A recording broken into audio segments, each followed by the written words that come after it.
അനന്തകൃഷ്ണൻ വിവരങ്ങളുമായി തുടരുന്നുണ്ട്. അനന്തൻ, ഇപ്പോൾ സസ്പെൻഷൻ ലഭിച്ചിരിക്കുകയാണ്.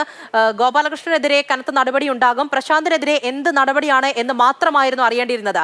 രണ്ടുപേർക്കും സസ്പെൻഷൻ. തീർച്ചയായിട്ടും പൂജ, സിവിൽ സർവീസ് ഉദ്യോഗസ്ഥരുടെ ഉണ്ടാക്കുന്ന പൊല്ലാപ്പുകൾ സർക്കാരിന് വലിയ തലവേദനയാണ് സൃഷ്ടിക്കുന്നത്.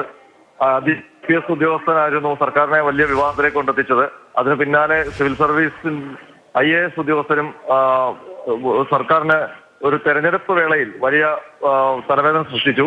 പ്രത്യേകിച്ച് പ്രശാന്ത് IAS പ്രശാന്ത് കഴിഞ്ഞ കുറച്ച് ദിവസങ്ങളായി അദ്ദേഹത്തിന്റെ മേലുദ്യോഗസ്ഥൻ കൂടിയായ സംസ്ഥാനത്തിന്റെ അഡീഷണൽ ചീഫ് സെക്രട്ടറി കൂടിയായ ജയതിലകനെതിരെ വളരെ അവഹേളനകരമായ ഫേസ്ബുക്ക് പോസ്റ്റുകളും പരാമർശങ്ങളുമാണ് നടത്തിക്കൊണ്ടിരുന്നത്. മാത്രമല്ല, ഈ പ്രശാന്തിനെ പ്രകോപിപ്പിച്ചത് പ്രശാന്തിനെതിരായ ഒരു അന്വേഷണ റിപ്പോർട്ട് പുറത്തു വന്നതാണ്. അത് മാതൃഭൂമിയാണ് പുറത്തു കൊണ്ടുവന്നത്. വിവരാവകാശം വഴി ലഭിച്ച റിപ്പോർട്ട്, ആ റിപ്പോർട്ടിന്റെ വിശദാംശങ്ങളാണ് മാതൃഭൂമി റിപ്പോർട്ട് ചെയ്തത്. അത് ജയതിലക ചോർത്തിയതാണ് എന്ന് ആരോപിച്ചുകൊണ്ടായിരുന്നു വളരെ മോശമായ പരാമർശങ്ങൾ ഉൾപ്പെടുത്തിക്കൊണ്ട് ഒരു ഘട്ടത്തിൽ ചിത്തരോഗി എന്ന് വരെ മുതിർന്ന IAS ഉദ്യോഗസ്ഥനെ വിശേഷിപ്പിക്കുന്ന ഒരു സ്ഥിതി പ്രശാന്തിന്റെ ഭാഗത്തു നിന്ന് ഉണ്ടായി. അതിൽ കടുത്ത അതൃപ്തി IAS ഉദ്യോഗസ്ഥർക്കിടയിൽ തന്നെ ഉണ്ടായി.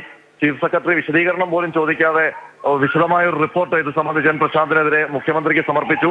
ആ റിപ്പോർട്ടിന്റെ കൂടി അടിസ്ഥാനത്തിലാണ് പ്രശാന്തിനെ സസ്പെൻഡ് ചെയ്യാൻ ഇപ്പോൾ സർക്കാർ തീരുമാനിച്ചിരിക്കുന്നത്.